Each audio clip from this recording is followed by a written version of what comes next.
বন্ধুরা, যেমনটা আপনারা সবাই জানেন, যেভাবে এই সময় পাকিস্তান নিজেরই ফৌজের জন্য বরবাদ হচ্ছে, ওইভাবেই ভারতের আর এক প্রতিবেশী, যার সেনা হঠাৎ করে চিন্তাভাবনা বদলে নিজেদের মানুষদের ওপরই জুলুম করা শুরু করে দিয়েছে। আর এই একনায়কত্বের কারণে ওখানে যে গৃহযুদ্ধ শুরু হয়েছে, তার জন্য এই দেশ ব্ল্যাকলিস্ট হয়, ইউএনএ নিরাপত্তার বাইরেও চলে যায়, আইএমএফ থেকে লোন নিতে পারবে না, না তো বড় মঞ্চে নিজেদের মত প্রকাশ করতে পারবে। আসলে কথা হচ্ছে প্রতিবেশী মায়ানমারকে নিয়ে, যার সেনারা হঠাৎ করে টেবিল উল্টিয়ে গোটা দেশকে নিজের দখলে করে নিয়েছে। বলা হয় মায়ানমার সেনার স্টেট অ্যাডমিনিস্ট্রেশন কাউন্সিল আপাতত দেশে সরকার চালাচ্ছে। আপনারা এটাকে শাসন নয়, একনায়কত্ব বলতে পারে। মায়ানমার সেনার বিরুদ্ধে আওয়াজ তোলে, তাহলে তাকে তুলে এনে গুলি করা হয়। 11 এপ্রিল মায়ানমারের সেনা নিজের মানুষদের সঙ্গেই যে রক্তের হোলি খেলে, সেই দৃশ্য দেখলে আপনাদেরও ভয়ে রোম খাড়া হয়ে যাবে। নিজের সেনারই একনায়কতন্ত্র শাসনে বিরক্ত হয়ে ওখানকারই কিছু বিপক্ষ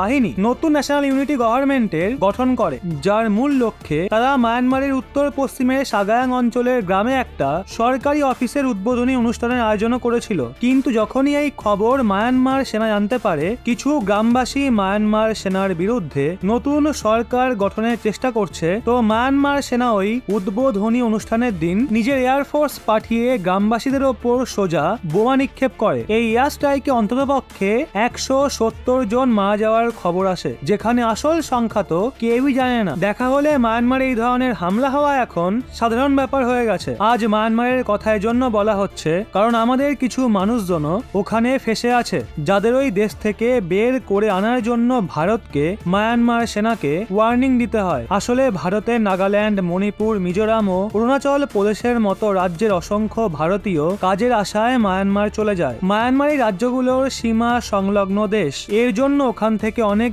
ভারতীয় কাজের খোঁজে মায়ানমারে যেত। আর যবে থেকে মায়ানমারের সেনা দেশের ক্ষমতা হাতে নিয়েছে, তখন থেকে অনেক ভারতীয় দেশে ফিরে আসতে পারেনি, যারা মায়ানমার চলে গেছিল। আজও ওখানে ভারতের অসংখ্য মানুষ ফেসে আছে। আর এখন এই নিয়েই ভারত সরকার নিজের মানুষদের দেশে ফিরিয়ে আনার অভিযান শুরু করে দিয়েছে। মায়ানমারে ফেসে থাকা ভারতীয় মানুষদের দেশে ফিরিয়ে আনার দায়িত্ব দেশের সব থেকে পুরনো এবং একমাত্র প্যারামিলিটারি ফোর্স আসাম রাইফেলকে দেওয়া হয়েছে। আর শুধু আসাম রাইফেল নয়, ভারতীয় প্রতিরক্ষা মন্ত্রণালয় থেকে একনায়কত্ব মায়ানমার সেনাকে সতর্কতাও দেওয়া হয়েছে, রেস্কিউ অপারেশনের দরুন যদি কোনো বিদ্রোহী আমাদের ওপর হামলা করে বা এই মিশনের জন্য যদি আপনাদের কারণে আমাদের দেশের মানুষদের প্রাণ যায়, তাহলে এর পরিণাম ভালো হবে না। এমনকি আমরা স্পেশাল ফ্রন্টিয়ার ফোর্সকেও মায়ানমারে পাঠানোর ব্যাপারে বিন্দুমাত্র ভাববো না। আপনাদের জানাই, ভারতের স্পেশাল ফ্রন্টিয়ার ফোর্স জঙ্গল ও পাহাড়ে গোপন মিশনকে সাকসেসফুল করতে পারদর্শী।